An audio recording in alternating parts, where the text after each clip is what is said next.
السلام علیکم ورحمۃ اللہ وبرکاتہ۔ نحمدہ ونصلی علی رسول الکریم، اما بعد، اعوذ باللہ من الشیطان الرجیم، بسم اللہ الرحمن الرحیم۔ سوال: جس نے کسی سے خلافت حاصل نہیں کی، زید نے نہ تو خود کسی سے بیعت ہے اور نہ کسی سے خلافت حاصل ہے، اس کے باوجود لوگوں کو مرید کرتا، تو اس کا یہ فعل کیسا ہے؟ شریعت کا اس پر شرعی حکم کیا ہے؟ جواب: بسم اللہ الرحمن الرحیم۔ اس شخص کا کسی کو مرید کرنا طریقت کی اصطلاح میں ضلالت اور گمراہی ہے۔ مرید کرنے کی شرط کو جامع شرائط مرشد سے اجازت اور خلافت ہے۔ بغیر اجازت اور خلافت کے مرید کرنا، خصوصاً جب کہ وہ کسی سے مرید بھی نہ ہو، لوگوں کو فریب دینا ہے، دھوکے میں ڈالنا، یہ طریقت کی اصطلاح میں ضلالت اور گمراہی ہے۔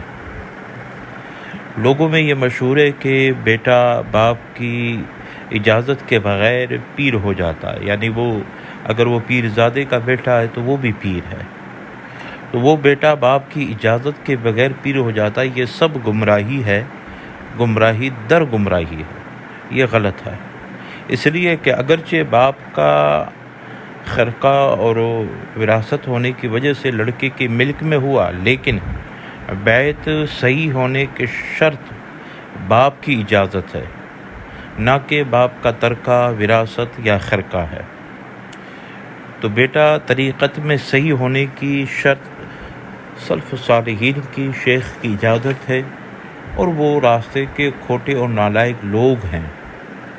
دوسری قسم وہ ہے کہ اولیاء و سلف جو قطب اور غوث تھے، ان کے بیٹے بغیر صحیح سند اور بغیر اجازت محض فرزندی کی نسبت کی وجہ سے ایک مخلوق کو مرید کرتے ہیں، اور مخلوق یہ جانتی ہو کہ ہم نے فلاں قطب غوث کے خانوادہ سے تعلق درست کر لیا، تو یہ ان کا ماننا سراسر گمراہی ہے۔ تو ایسا شخص جس کو خلافت جامع شرائط شیخ سے، پیر سے خلافت حاصل نہیں ہے، تو وہ اس کا طریقت کی اصطلاح میں یہ ضلالت اور گمراہی ہے، اور لوگوں کا یہ ماننا کہ ہم اس سلسلے میں داخل ہو گئے یا ہم اس سلسلے سے مرید ہو گئے، یہ بالکل گمراہی ہے۔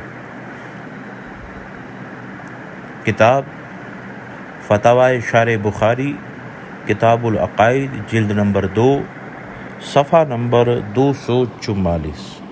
الصلاۃ والسلام علیک یا رسول اللہ۔